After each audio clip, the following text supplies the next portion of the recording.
Skip it up and that up. A while back, right around its release, I made a video response to a YouTuber named HipHopGamer. He was talking about the Order 1886, and he had some very interesting logic as to why he was defending the game. And I made a video response to it, which was somewhat impassioned, and I'll have a link to it below. I didn't agree with him at all, and you could check that video out. It's about a year ago now. Holy shit, time flies. Well, about a year later, HipHopGamer is back, and now he is here to defend Street Fighter V. And at least in my opinion, and many others, his logic is as flawed as ever. This video is about 50 minutes long. This video is not going to be. I only took, I would say 4 or 5 snippets of what he said, and I'll have those in here and I'll discuss them. If you want to check out the original video from HipHopGamer, I'll have that listed below too. But he is here to defend the game, defend it missing features and other things, and I'll play each of the clips that I have here, and then I'll discuss them. So let's begin. Also, I forgot to mention, huge shout out to NextGen720 for making me aware of HipHopGamer's video. I'll have a link to his YouTube channel below in the description. Good looking out, Zaire, because I would have totally missed this if you didn't send me that message on Twitter. So here we go. Now, the first thing that HipHopGamer talks about that caught my attention anyway, I should say, is he discusses how there were server issues with Street Fighter V. When it was first released, and he defends Capcom because there was a lot of people that were pissed off about that, and this is what HipHopGamer had to say about server issues. First thing, the servers was messing up. The first day, the first day the game comes out, servers is messing up, people can't go online. Okay, fine. And within that day, or a little after that day, everything is back up and running really good. The game it's amazing. It's working really, really great.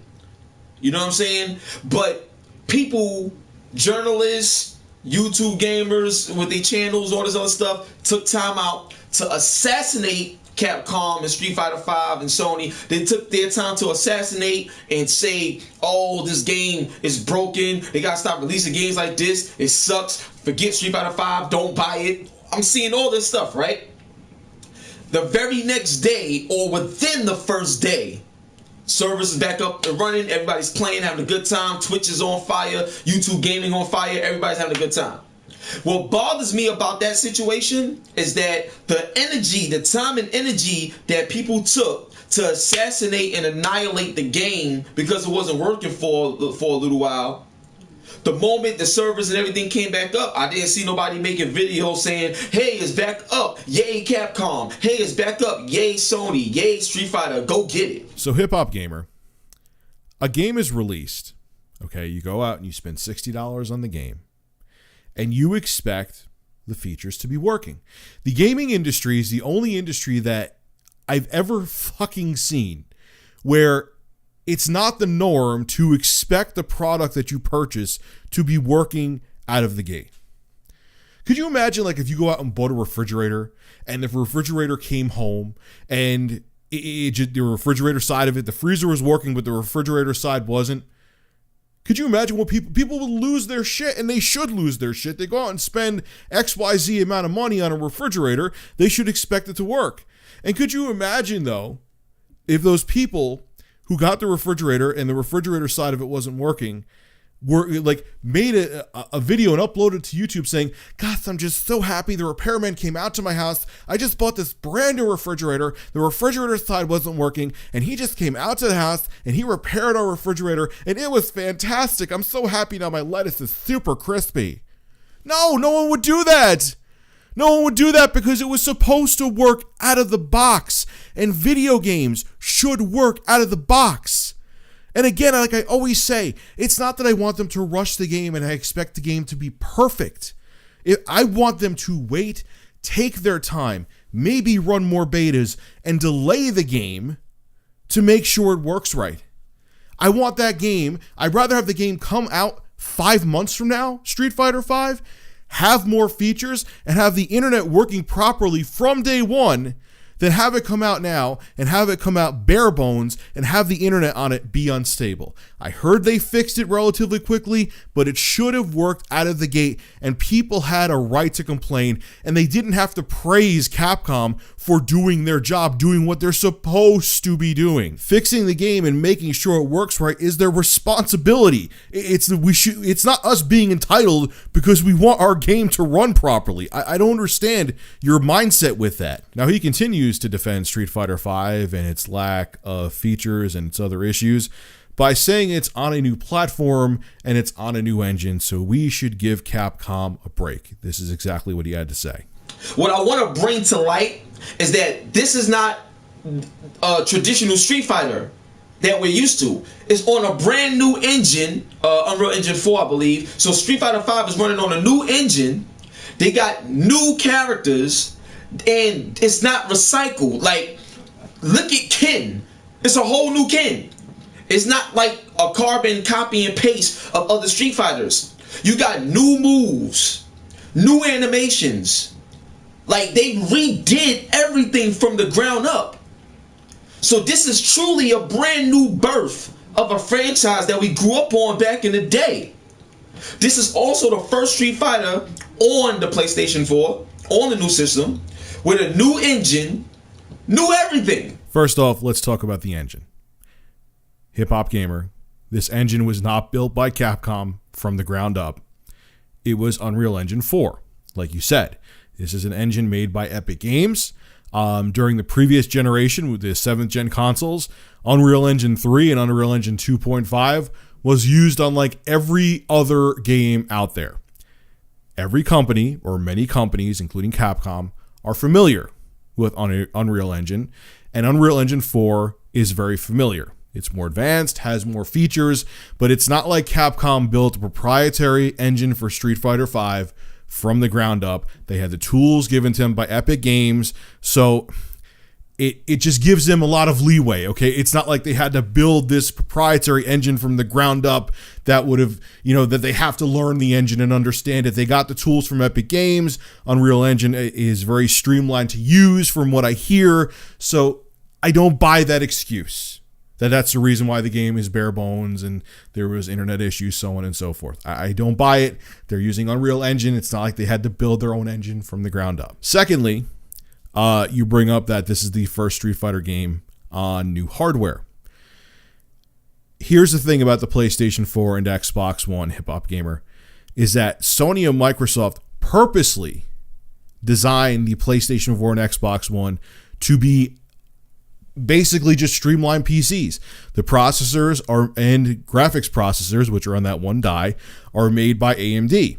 They have an 8-core x86 64-bit CPU in the PS4 and Xbox One, and they both have AMD Radeon GCN architecture graphics processors that are on the same die. It's basically like an APU on steroids, both in the Xbox One and PS4. Capcom has been making PC games for years. They understand how to make games for PCs, and the architecture of the PS4 and Xbox One is very familiar. It's not like there's some funky architecture like with consoles back in the day, like the N64.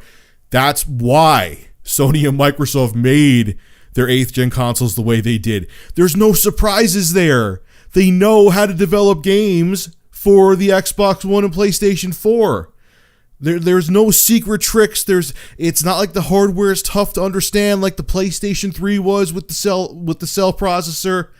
It's just straightforward now. So that's also not an excuse, HipHopGamer. They used an engine from a third party, which is very, very well established, Unreal Engine 4, and the 8th gen consoles are pretty much streamlined PCs, and developers have known how to develop games for x86 architecture, 64-bit architecture for eons now. It's not an excuse anymore. That's not an excuse for the game to come out lackluster and bare bones. There's no excuse, and trying to blame it on new quote-unquote hardware and the game engine, which was built by another company, it just doesn't cut it. Now, HipHopGamer basically tries to compare Capcom trying to make a new Street Fighter game for the PlayStation 4 and PC to a new employee starting a job.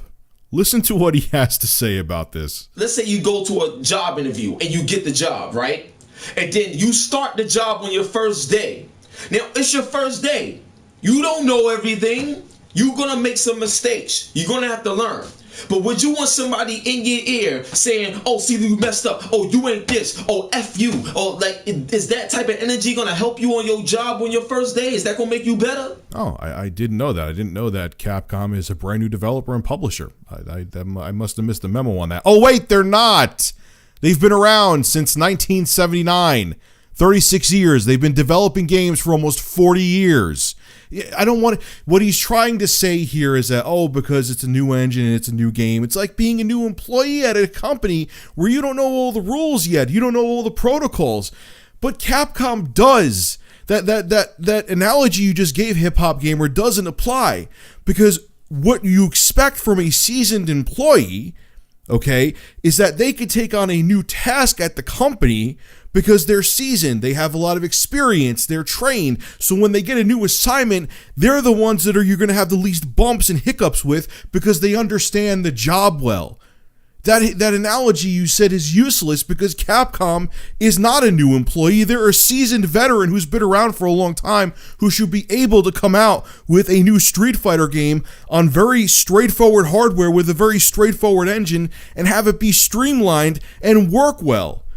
It's not that they're noobs and don't know what they're doing. They've been around the block, man. Your analogy is stupid. If they were a new developer or Capcom signed some new developer to actually make Street Fighter V, okay, then I could see. But no, these are seasoned veterans working on this game, and they came out with a bare bones game that had internet issues from day one. So no, they don't deserve to get a pass, dude. Come on. Now he talks about, and what my biggest grief with Street Fighter V is, now he talks about the game not having a conventional arcade mode. And just listen. There's no arcade mode, okay? But there is a survival mode, which is very different, you know? You got your training as always. You got your battle lounge, even though you only have one person in it. I assume and I hope that that'll grow. But if it's only just one person in it, fine, so be it. It's just one person in it. You guys have to understand, you girls have to understand, is that games are services now. This is not Atari 2600. This is not Sega Genesis. This is not Super Nintendo, where you buy a game and that's it. Games now are more investments than ever. Because if you look at a game like Destiny year one is way different from year two. So a lot has changed in that world. Like, you know what I'm saying? Okay, Hip Hop Gamer, you are right about one aspect that, yeah, games are services. There, you were constantly getting updates and patches for our games and extra content, so on and so forth. You're not wrong about that. But how could you compare that, like Destiny and whatever else you mentioned there, to having a basic mode in a fighting game that has been the staple of fighting games? Arcade modes have been in fighting games since their inception. It's what, I mean, could you imagine, like, there not being an arcade mode for the Super Nintendo version of Street Fighter 2? I understand it's a much different time, there wasn't online play and all that shit, but it's what makes Street Fighter to me. Okay, and you go on to see, oh, there's a story mode. The story mode, I heard they have like specific characters, you could beat that shit in like a couple hours. I understand arcade modes aren't a long time too, but in an arcade mode, you could change what character you use, you could change the difficulty, they switch up, you know, the different stages, they switch up who you fight each time. You know what I mean? Like, you may fight Ken first, and the next time you turn, you may fight Ryu, or whatever the case may be. But the story mode is just the same shit, and you could beat it in a couple hours. Then you said, oh, there's the training mode where you can make the dummy character actually be CPU controlled. That's not the arcade mode. That's nothing fucking like it. And then you say, oh, well, the arcade mode is just playing people online. I'm going to admit something about myself right now, and I think many other people are the same way. I suck dick compared to the people that play online. Okay, I don't have the time. I'm a 34-year-old fucking man, and if you have the time to invest, I'm not knocking. If you're my age and you have the time to invest in Street Fighter to be good at it, I'm not knocking you for it, but I'm saying I don't have that time. That's why I like the arcade mode. I don't want to fight. some dude who's already played 6,000 matches, who bought a $300 Mad Catz controller, and who's going to wipe the fucking floor with me. That's not going to be fun to get my shit kicked in every time I turn on Street Fighter V. I can assure you, if Capcom lost a sale of Street Fighter V for not having an arcade mode, because they lost my sale, I won't buy the game until there is some kind of mode. And I hear they're going to make one. I hope to God, Capcom, it's free, because if you have to pay for an arcade mode when it was included with all your other Street Fighters, you're fucking done. You may as well close your doors now and just file bankruptcy, because it will literally destroy you if you make people pay extra money for an arcade mode. The bottom line is, though, I don't know if they're going to make you pay. An arcade mode in a fighting game, it's a requirement. I can't believe Capcom dared to release a fighting game without a standard arcade mode that everybody, including me, loves. And I cannot believe, Hip Hop Gamer, that you're trying to defend them not releasing Street Fighter V with an arcade mode. It's absolutely unacceptable, and I am blown away that you're okay with it. I honest to God am. Look, Hip Hop Gamer, I have no beef with you, dude. I don't know you personally. You may be the coolest dude on the planet. Okay, I don't hold grudges and dislike people because their opinion differs than mine. But you have to understand why people get so pissed off and impassioned when you defend the games industry the way you do. What you don't get is that people are so tired of hearing the excuses every single time a new AAA title is released. It's almost every time. It's just like, okay, you're going to go out and buy the game. You're going to get it home. It's going to have bugs. Then the developer's going to apologize and say, oh, we'll have patches. We promise. It's just like rinse and repeat. And people are sick of hearing it, man. They're sick of hearing the excuses. Like I said, personally to me, it's not that I want the game and I want it right now and I want them to rush it out and I want it to be perfect. I'd rather have had Capcom delay this game for 6 more months and add the features in I wanted. I would have been perfectly fine with that. Same with other games too. Halo the Master Chief Collection, it came out with the online was a complete fucking disaster. And I would have been like, and the same thing with that game. If it came out 6 months later, a year later, I would have been okay with it. If it was, I'd rather them take the extra year to develop it and beta test it and get the bugs out than have the game rush out and be half-assed. That's what people are sick of, is the half-assed games being released, missing features, so on and so forth. And no, it's not feeling entitled. Dude, I've been around just as long as you have been, man, when it comes to gaming. I had a Coleco and Atari and all that shit. Okay, I've been doing this shit just as long as you, maybe even longer. And I understand that games for current-gen consoles and PC take way more time to develop than they did back in the Sega Genesis, NES, and Atari days. But the bottom line is this. When a company offers a product and makes promises, they need to deliver. And that also applies to video games. It's unacceptable that developers make promises and deliver nothing but excuses. This is Rich of Review Tech USA signing out. Have a good one.